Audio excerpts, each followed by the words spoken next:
ایک بادشاہ کے بیٹے کا اللہ تعالیٰ کی محبت میں عیش و عشرت کو قربان کر دینے کا واقعہ۔ خلیفہ ہارون الرشید کا ایک لڑکا 16 برس کے سن میں تھا۔ وہ زاہدوں اور درویشوں کی صحبت میں بہت رہتا تھا۔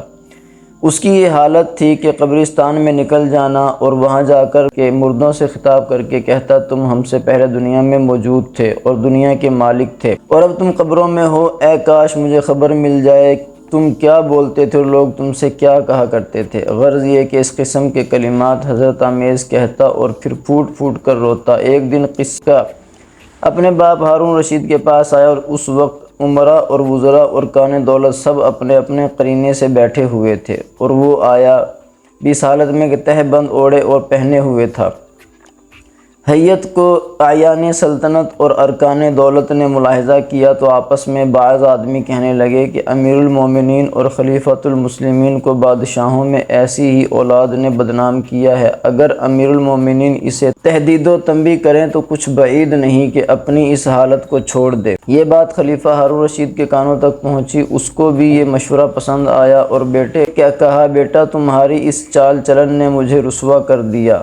اس نے یہ سن کر ہارون الرشید کی طرف دیکھا اور کچھ جواب نہ دیا۔ اتفاقاً ایک پرندہ قلعہ کے برج پر بیٹھا تھا۔ لڑکے نے اس کی طرف دیکھ کر کہا کہ اے پرندے، تجھ کو تیرے پیدا کرنے والے کی قسم تو میرے ہاتھ پر آ بیٹھ۔ وہ پرندہ یہ سن کر فوراً لڑکے کے ہاتھ پر آ بیٹھا۔ کچھ دیر بعد اس نے کہا اپنی جگہ پر چلا جا۔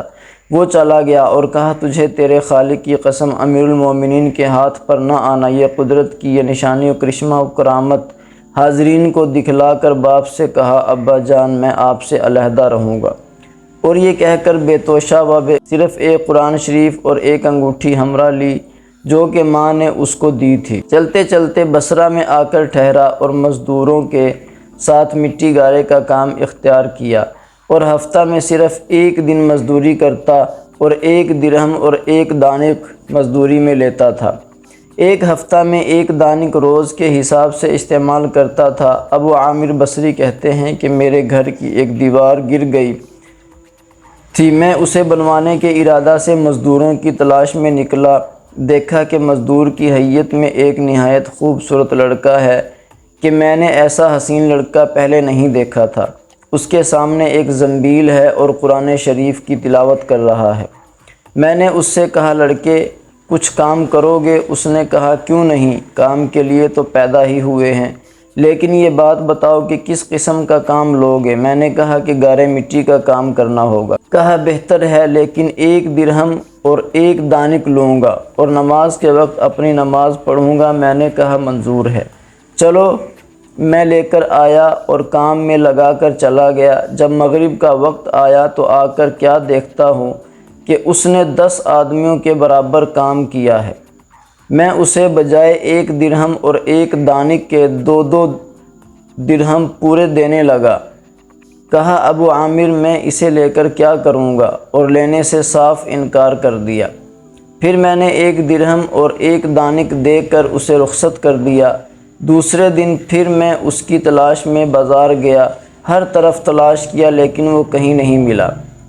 میں نے لوگوں سے پوچھا کہ ایسی صورت و شان کا لڑکا جو مزدوری کرتا ہے کہاں ہے؟ لوگوں نے کہا وہ صرف ہفتہ کے دن مزدوری کیا کرتا ہے، اب تم اس کو صرف ہفتہ کے دن دیکھو گے۔ میں نے سوچا کہ کام کو موقوف رکھوں، جب وہ آوے یہ کام اسی سے لیں گے۔ جب ہفتے کا دن آیا تو میں اس کی تلاش میں بازار آیا، دیکھا تو اسی حالت میں موجود ہے۔ میں نے اس کو سلام کیا اور کام کے لیے اس سے کہا۔ اس نے اسی طرح کی شرطیں کی۔ میں اسے لے آیا اور اسے کام پر لگا دیا، اور دور بیٹھ کر دیکھا کہ یہ کس طرح اتنا کام کر لیتا ہے، اور میں ایسے موقع پر بیٹھا کہ میں اس کو دیکھوں اور وہ نہ دیکھے۔ دیکھتا کیا ہوں کہ اس نے ہاتھ میں گارا لیا اور اسے دیوار پر تھوپا، اور اس کے پتھر خود بخود آپس میں ایک دوسرے سے ملتے جاتے ہیں۔ میں نے اپنے جی میں کہا کہ یہ خدا رسیدہ شخص ہے، اور ایسے لوگوں کی اسی طرح اللہ تعالیٰ کی طرف سے اعانت اور مدد ہوا کرتی ہے۔ جب اس نے شام کو واپسی کا ارادہ کیا تو میں اسے 3 درہم دینے لگا۔ اس نے انکار کیا، صرف 1 درہم اور 1 دانک لے کر چلا گیا۔ تیسرے شنبہ کو پھر میں بازار آیا تو اس جوان کو نہ دیکھا۔ لوگوں سے اس کا حال پوچھا تو معلوم ہوا کہ وہ 3 دن سے ایک ویرانے میں بیمار پڑا ہوا ہے اور موت کے قریب ہے۔ میں نے ایک شخص کو کچھ دیا اور کہا کہ بھائی مجھے وہاں لے چل جس جگہ وہ بیمار ہے، کہ نہ وہاں در ہے نہ دروازہ، قلوب رونق افروز ہے۔ وہ مجھے ایک ویرانے میں لے گیا، دیکھا نہ مسحری نہ کوئی سامان راحت، اسی لق و دق میدان میں بے کس و بے بس وہ جوان بے ہوش پڑا ہے۔ میں نے جا کر سلام کیا اور دیکھا تو سر کے نیچے ایک اینٹ کا ٹکڑا رکھا ہوا ہے اور مرنے کے قریب ہو رہا ہے اور موت کا انتظار کر رہا ہے۔ میں نے جا کر اسے دوبارہ سلام کیا تو اس نے آنکھ کھولی اور مجھے پہچانا اور کہا کہ آپ مجھے دفن کر دیجئے گا اور یہ قرآن شریف اور انگوٹھی امیر المومنین ہارون الرشید کے پاس پہنچا دینا۔ دیکھو یہ خیال رکھنا کہ تم اپنے ہاتھ سے امیر المومنین کے ہاتھ میں دینا اور یہ کہنا کہ یہ میرے پاس تمہاری ایک امانت ہے، ایک مسافر مسکین لڑکے نے سپرد کی ہے۔ اور امیر المومنین سے یہ بھی کہنا کہ دیکھو بیدار ہو، اس فضول دنیا اور دھوکہ میں تمہاری موت نہ آ جائے۔ یہی باتیں ہو رہی تھی کہ طائر روح قفس عصری سے پرواز کر گیا اور اس وقت میں نے جانا کہ یہ خلیفہ کا جگر گوشہ ہے۔ میں نے اس کی سب وصیتوں کو پورا کیا اور قرآن شریف اور انگوٹھی لے کر بغداد آیا اور خلیفہ ہارون الرشید کے محل کے ارادے سے نکلا اور ایک بلند مقام پر میں جا کر کھڑا ہوا، دیکھا ایک عظیم الشان لشکر آ رہا ہے کہ اس میں تخمیناً 1000 سوار ہوں گے۔ پھر اس کے پیچھے اس کے رسالے آئے اور ہر رسالے میں 1000 سوار تھے۔ 10ویں رسالے میں ہارون الرشید تھے۔ میں نے پکارا کہ تم کو قرابت رسول صلی اللہ علیہ وسلم کا واسطہ ذرا توقف کرو۔ جب امیر المومنین نے مجھ کو دیکھا اور آواز سنی تو توقف فرمایا۔ میں قریب جا کر وہ قرآن شریف اور انگوٹھی سپرد کی اور جو کچھ اس لڑکے نے پیغام میں کہا تھا سب پہنچا دیا۔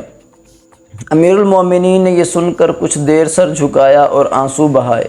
ابو عامر کہتے ہیں کہ اس رات جب میں اپنے وظائف سے فارغ ہو کر سویا تو خواب میں دیکھتا کیا ہوں کہ ایک نور کا قبہ ہے اور اس پر ایک نور کا ابر ہے۔ وہ نور پھٹا اور اس میں سے وہ لڑکا یہ کہتا ہوا نکلا، اے ابو عامر، حق تعالیٰ تم کو جزائے خیر دے، تم نے خوب میری وصیتوں کو پورا کیا۔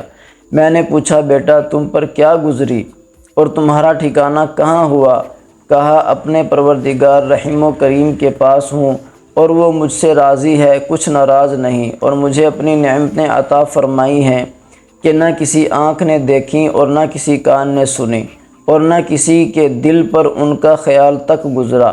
اور حق تعالیٰ نے قسم کھا کر فرمایا ہے کہ جو بندہ دنیا کی نجاستوں سے نکل کر آئے گا جیسا کہ تو نکل کر آیا ہے تو اس کو ایسی ہی نعمتیں دوں گا جیسی تجھے دی ہیں۔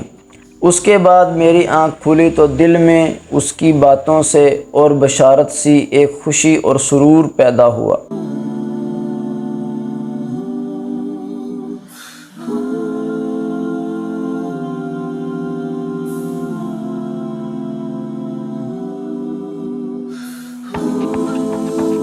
Please like, share and subscribe. Thanks.